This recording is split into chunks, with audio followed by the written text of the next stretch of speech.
Voilà ce que nous apportons comme valeur ajoutée. Et comment nous le faisons?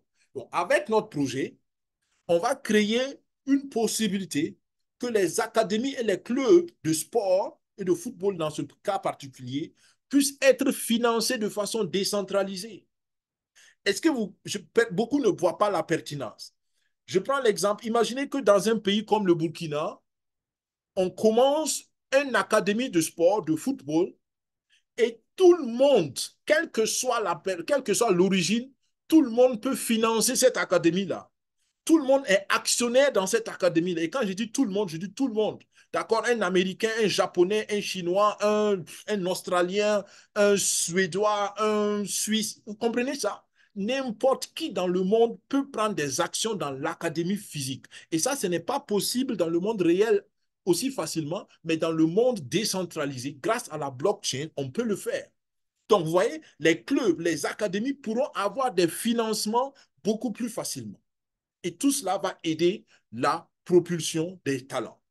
Deuxièmement, on crée cette infrastructure dont je viens de parler pour pouvoir digitaliser aussi les talents. Pourquoi? Parce que si je prends une star, prenons une star burkinabé comme Pitroapa. Alors, Pitroapa, je ne peux pas, tout le monde ne peut pas accéder à Pitroapa en même temps parce qu'il est physique, il est quelque part à la fois, il est en un endroit à la fois. Mais si on le digitalise et on fait de lui comme une sorte d'actif digital, n'importe qui dans le monde, grâce à la technologie de la blockchain, peut prendre des actions sur P3PA. Si vous comprenez. Donc, on peut, en plus d'être actionnaire sur les infrastructures, on peut être actionnaire sur les joueurs. Et j'ai parlé avec un ancien professionnel du football qui a très rapidement compris ça parce qu'il dit au Brésil, ces pratiques existent déjà et c'est courant que des entreprises soient actionnaires sur des joueurs, sur des jeunes joueurs. Un Neymar comme ça, un Neymar, il y a beaucoup d'entreprises qui ont commencé à prendre des actions sur Neymar pendant qu'il était très jeune joueur. Et quand il évolue, les entreprises continuent de bénéficier. Et naturellement, le club de Neymar ou bien Neymar lui-même, il a bénéficié des avantages de cet actionnariat. Maintenant, vous comprenez que on ne va plus simplement le faire au Brésil, mais on va pouvoir le faire n'importe où dans le monde. On n'a plus besoin que ce soit un pays spécifique, mais tous ceux qui participent, grâce à la blockchain, ils pourront être des actionnaires et prendre des parts d'action, entre guillemets, sur des joueurs, des stars ou bien des stars émergents, où qu'ils soient dans le monde. Comprenez déjà la révolution que cela amène. Ensuite, on va promouvoir la carrière des sportifs parce qu'on va le mettre des infrastructures. Je vous ai dit qu'il y a déjà 30 millions de dollars qui ont été investis dans une académie de sport de pointe au Brésil. Donc, on va créer des académies et on va même franchiser des académies. Pour ceux qui ne savent pas qu'est-ce que ça veut dire, c'est-à-dire qu'un club de football existant peut décider de se faire franchise de blockchain sport. En ce moment, blockchain sport vient et établit ces mêmes règles, ces mêmes principes dans ce club-là, où qu'il soit dans le monde. Et donc, ce club devient une franchise comme une extension de blockchain sport, même si ce n'est pas blockchain sport qui l'a fondé. D'accord? Donc, vous voyez comment on va transformer tout ce paysage de sport avec des infrastructures de haut niveau et des standards avérés. Et entre parenthèses, parlant de standards, il y a des accords en négociation avec la FIFA. Donc, et je peux vous dire que si la FIFA est convaincue et si la FIFA adhère à ce projet, là, les amis, nous avons un projet qui va être simplement extraordinaire. Parce que la FIFA va certainement lever le standard et l'appliquer à presque tout le monde. Et partout où la FIFA est derrière, je peux vous garantir que les grands pays de foot vont suivre, les clubs vont suivre, les clubs internationaux vont suivre. Et si les clubs internationaux suivent, tous les autres clubs vont suivre. Tous ceux qui peuvent. Donc, quatrième avantage avec Blockchain Sport, je vous l'ai dit aussi dès le départ, avec ce projet, un fan ne sera pas simplement un fan par passion seulement, mais il va combiner le business à la passion. Et ça, c'est révolutionnaire. Est-ce que vous imaginez, il y a combien de fans, des gens qui veillent pour suivre des matchs, des gens qui peut-être ne vont même pas, ça c'est un mauvais exemple, mais ça existe certainement, des gens qui ne vont pas au travail pour suivre le match de leur club préféré et ils ne gagnent rien. Pendant que les joueurs gagnent de l'argent, eux, en fait, ils perdent même de l'argent souvent. Mais avec ce projet, les données changent. Parce qu'on ne devient plus fan simplement par passion, mais on peut gagner sur toute la carrière, sur tout le succès du sportif. Les fans aussi peuvent participer avec donc le joueur à avoir des gains substantiels. Et donc tout cela, c'est du gagnant-gagnant. Parce que maintenant, grâce à la digitalisation du joueur, n'importe où, n'importe qui dans le monde peut supporter un joueur. Donc, le joueur peut rapidement avoir un grand club de fans. Et s'il y a un grand club de fans, la valeur du joueur augmente socialement. Et si la valeur du joueur augmente et le talent aussi est là, rapidement, le joueur va être un joueur de haut niveau. Et si le joueur est un joueur de haut niveau, les supporters qui l'ont aidé à monter vont aussi bénéficier de tout le succès de sa carrière. Donc, vous comprenez un peu comment ça devient un engrenage de gagnant-gagnant. Extraordinaire. Donc, voilà ce que ce projet veut faire. J'ai pris du temps pour que vous voyez les quatre axes du projet parce que c'est vraiment le fondement pour tous ceux qui veulent appréhender la vision et qui veulent aller sur ce projet-là. Alors, donc, après tout ce que j'ai dit, comprenez qu'il y a un élément prioritaire pour nous maintenant. Vous vous rappelez qu'au début, je vous ai dit que le pré-lancement, c'est maintenant, mais le lancement officiel, c'est à partir du 1er septembre. Donc, tous ceux qui adhèrent au projet maintenant sont considérés comme les membres fondateurs de la blockchain et du projet. Et voilà les trois avantages qu'il y a à être membre fondateur. Vous bénéficiez de tout le succès du projet. Vous aurez donc des ristournes et des revenus à vie et vous participez à la mise en place de la blockchain qui va s'appeler donc Athleta Blockchain. Donc, c'est le nom de notre blockchain, Athleta. Et vous allez être membre d'une équipe de leaders visionnaires. Donc, on veut 500 000 membres fondateurs pour promouvoir ce projet Blockchain Sport. 500 000 membres. Et c'est jusqu'au 16 août. Le délai, la date limite d'adhésion en tant que membre fondateur, c'est le 16 août 2024. Au cas où vous suivrez cette vidéo plus tard sur YouTube, il se peut que ce soit trop tard, même pour aujourd'hui. Nous sommes donc au 14 mars et nous avons donc le temps pour ceux qui veulent jusqu'au 16 août pour être encore membre fondateur. Quand on est membre fondateur, on a deux gros avantages. On a d'abord l'avantage d'être détenteur des nœuds fondateurs sur la blockchain. Ça, c'est assez technique, mais comprenez simplement avec cette image. Une blockchain est comparable à une autoroute, un réseau routier. S'il n'y a pas d'autoroute dans votre pays, prenez seulement un réseau routier. Mais comme dans certains pays, en Allemagne, on ne paye pas de péage pour l'instant, peut-être que ça ne va jamais venir, c'est toujours une question qui est remise en cause. Mais en France, par exemple, on paye on paye des péages. Ou au Burkina ou dans beaucoup de pays, on paye des péages pour utiliser la route. C'est des frais qu'on paye pour utiliser la route. Donc, une blockchain, vous pouvez comparer ça à un réseau routier ou bien à un réseau d'autoroute, ou pour prendre la route, pour rouler sur l'autoroute, tu dois payer le péage. Et donc, nous, les membres fondateurs, nous mettons en place le réseau de la route et les nœuds, c'est comme les postes de péage. Et ces postes de péage vont générer des revenus passifs parce que chaque fois que quelqu'un emprunte la route, il va payer le péage. Et si le poste de péage t'appartient, tout ce qu'on paye dans le poste de péage, tu encaisses. Vous comprenez un peu l'image? J'espère que c'est une image qui simplifie ça pour vous. Donc, quand on parle d'être membre fondateur, d'avoir des nœuds fondateurs, prenez juste cette image, c'est comme avoir un poste de péage sur un axe routier. Et ce poste de péage va vous donner, à chaque fois que quelqu'un emprunte votre route, il va vous payer des péages.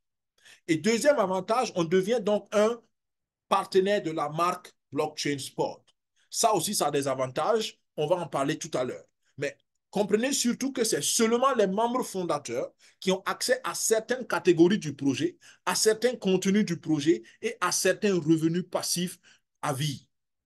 À vie, ça veut dire quoi? Tant que le projet va exister.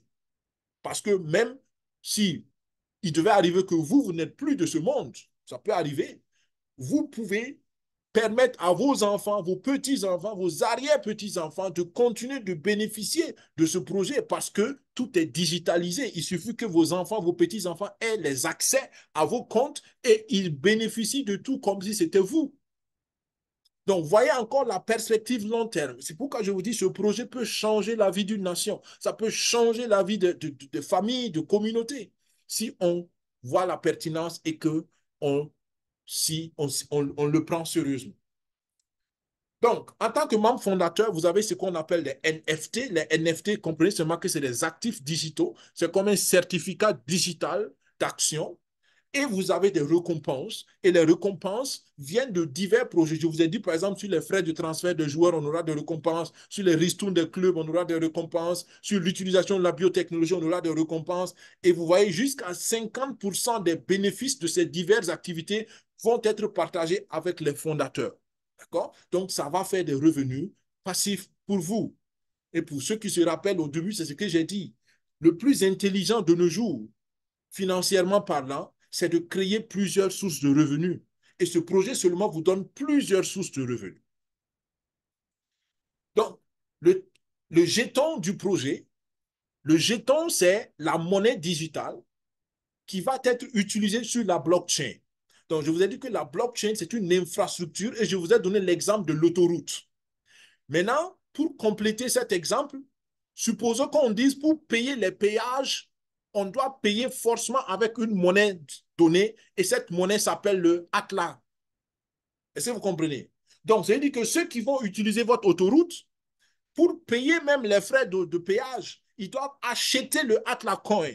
Et devinez qui a le Atlas Coin? C'est les membres fondateurs qui auront le Atlas Coin. Parce que les points de péage, c'est là où on vend aussi les Atlas Coin. Commencez à voir un peu comment le business va entrer grâce à la blockchain dans ce projet. Et pourquoi c'est pertinent d'être un membre fondateur. Parce qu'en tant que membre fondateur, vous aidez à construire la route, on vous donne un point de péage qu'on appelle techniquement un nœud, et ce nœud-là va vous donner une quantité de Atlas Coin, de jetons Atlas, et celui qui vient pour emprunter la route, il doit acheter d'abord les Atlas Coin, et avec les Atlas Coin qu'il a achetés, il vous paye encore les péages, et en vous payant les péages, vous faites encore du business. Extraordinaire. J'espère que cette simplification vous aide à comprendre, mais comprenez que techniquement, c'est un peu plus complexe, mais l'essentiel, c'est exactement ce que cette image vous dit. Donc, les tokens ou les jetons, les coins, servent à valider toutes les transactions qui se font sur la blockchain. Il n'y a aucune, ça veut dire que personne n'emprunte l'autoroute sans payer ce jeton-là. Et c'est chez vous encore qu'on va acheter le jeton. Parce que c'est nous, les membres fondateurs, qui allons être détenteurs de ces jetons. Tous les autres doivent l'acheter, mais nous le produisons avec nos nœuds. Et c'est pour cela qu'on vous explique c'est quoi un nœud. Dans la technologie de la blockchain, le nœud, c'est ce qui produit le jeton. Et comme vous venez de voir, le jeton est indispensable même pour pouvoir emprunter l'autoroute, pour pouvoir travailler et faire les transactions sur la blockchain.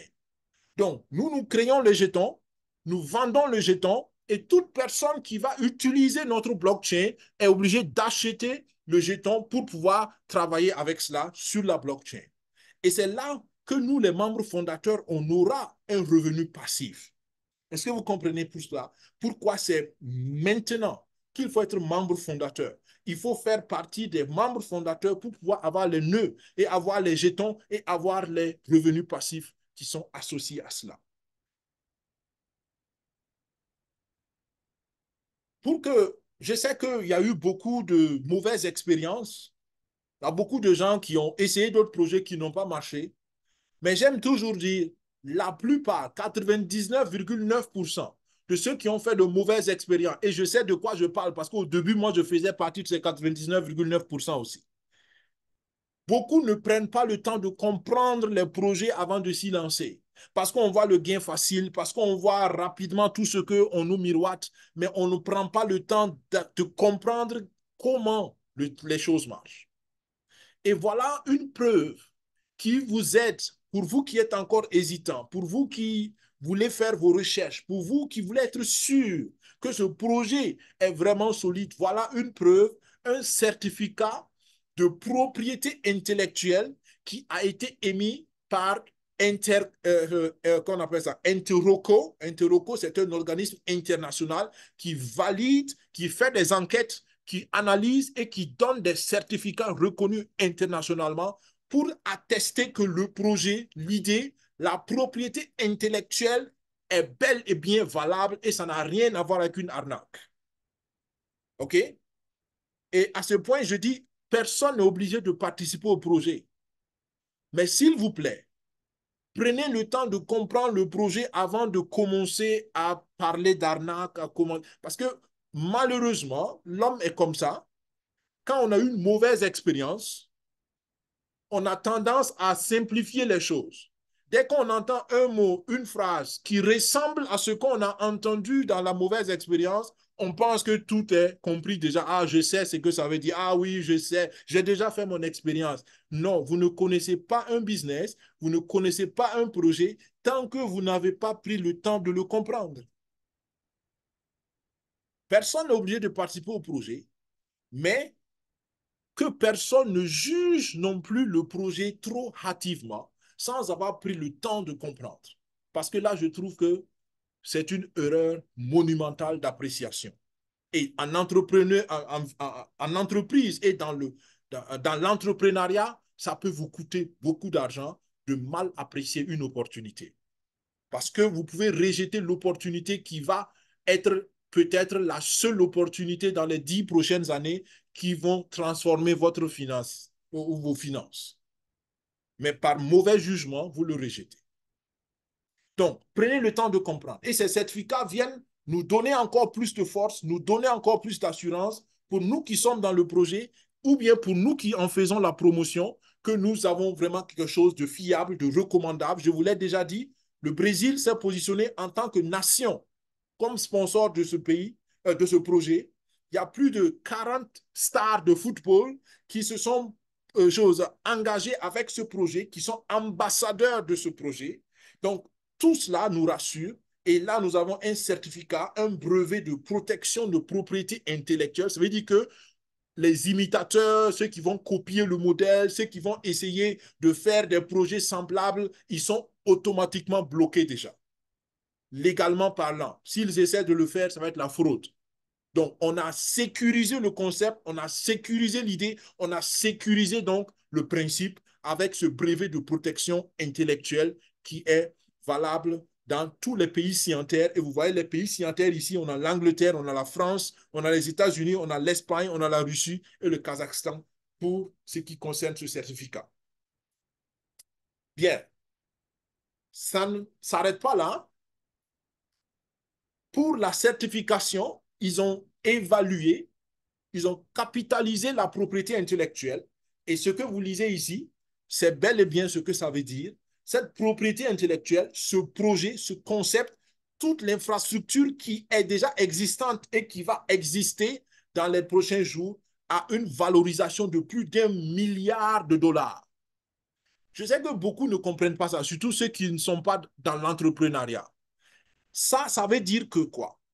Si vous êtes membre de ce projet, si vous financez ce projet, si vous contribuez à ce projet, vous apportez un capital à une entreprise qui a déjà un capital de plus d'1 milliard de dollars. Si vous comprenez ça. Quand je pense que dans nos pays ou bien dans d'autres pays, les gens se battent pour avoir des actions pour des entreprises qui ont, je ne sais pas, euh, quelques millions, quelques millions de francs CFA ou quelques millions d'euros de valeur, ce qui n'est pas mal, c'est déjà très bien. Mais quand on vous présente une opportunité où vous participez à une entreprise, à un projet qui a déjà une capitalisation de plus de 2 milliards, vous devez, si vous êtes un entrepreneur, ouvrir grandement vos oreilles et faire très attention pour ne pas rater une opportunité qui pourrait malheureusement vous coûter beaucoup d'argent si vous n'y prêtez pas garde. Parce que vous l'aurez raté, je veux dire. Donc, voilà encore la capitalisation de ce projet-là qui nous rassure, nous qui sommes promoteurs et qui sommes membres, que nous avons un bon bout, nous sommes en bonne posture. Maintenant, après vous avoir parlé de tous ces aspects techniques et de tout le background, comme on appelle ça, l'arrière-plan du projet, la vision du projet, on entre dans les choses concrètes. Comment est-ce que vous pouvez participer au projet? Quel est le prix à payer pour être membre de ce projet? Quel est donc le pack ou les coûts des packs pour pouvoir adhérer à ce projet? Comprenez donc qu'il y a plusieurs catégories et le projet, la communauté a toujours fonctionné comme ça. Parce qu'on sait que tout le monde n'a pas les mêmes ressources, tout le monde n'a pas la même conviction, tout le monde n'a pas le même profil de risque, ainsi de suite. On a toujours catégorisé l'adhésion à tous nos projets. Le premier projet, c'était pareil, et ce deuxième aussi est pareil, le troisième va être pareil, le modèle reste toujours le même. On catégorise pour que chacun puisse participer selon sa conviction, ses ressources et son profil de risque. Voilà donc les catégories et les packs d'adhésion.